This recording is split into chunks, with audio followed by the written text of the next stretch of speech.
The purpose of Unno, it's been trying to make the dream bike in this second gen, which just took it to another level. What we achieved with a full power package, I think no one else has achieved until now.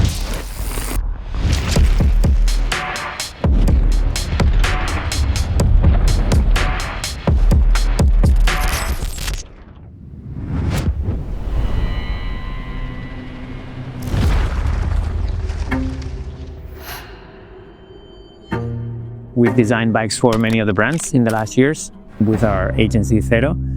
And with Unno, we wanted just to have no restrictions, no constraints from anyone, like no briefing, so we can do whatever we wanted with no limitations. And that's always the aim that we had with Unno. Barcelona, I think, inspires a bit the brand. We're surrounded by a historic city, and design has always been very important.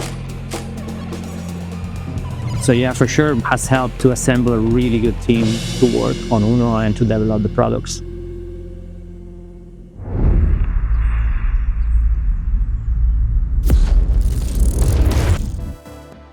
There were a few things that we wanted to have in the new Myth.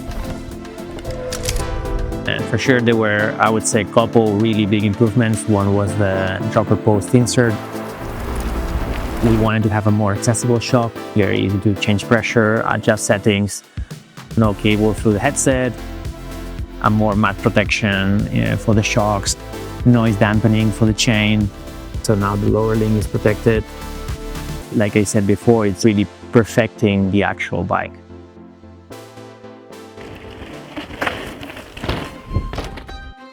Late in the development process, when we already had opened the molds for the carbon fiber bike, we had the chance to try the DJI motor. We saw how much better than every other system on the market was that we decided to completely trash everything we've done before, more or less. But the molds, everything, start from scratch. A big commitment from the whole team because we had to develop the bike quite quickly to be one of the first ones out there. It's a bit the philosophy of Unno anyway, being the pinnacle of innovation, so it made no sense to do it the other way. I would say this probably will be the first bike where it's really hard to tell that it's a full powered bike.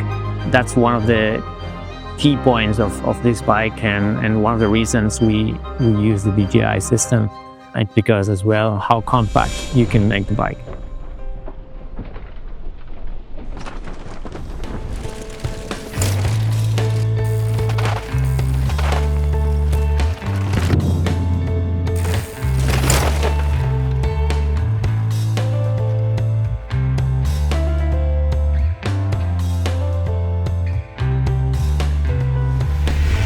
Ground clearance was another of the big improvements that we did on the new bike. We increased the wheelie height, but as well we shortened the cranks by 10 millimeters to 155 on this new bike.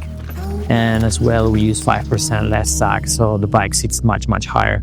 And this makes possible that you can really climb a lot of technical trails without hitting your pedals on the ground.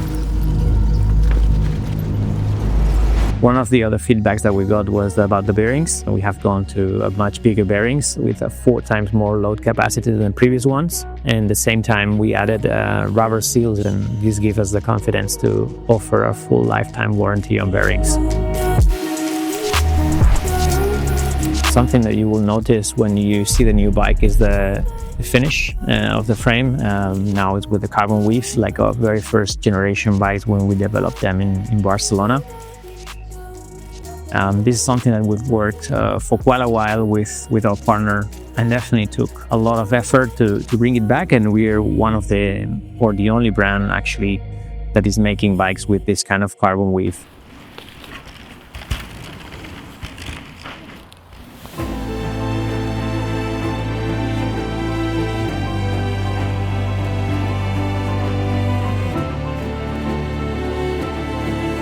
A lot of brands look after us. In the last 10 years, we've inspired, I would say, other brands to do what we've done and the approach we had.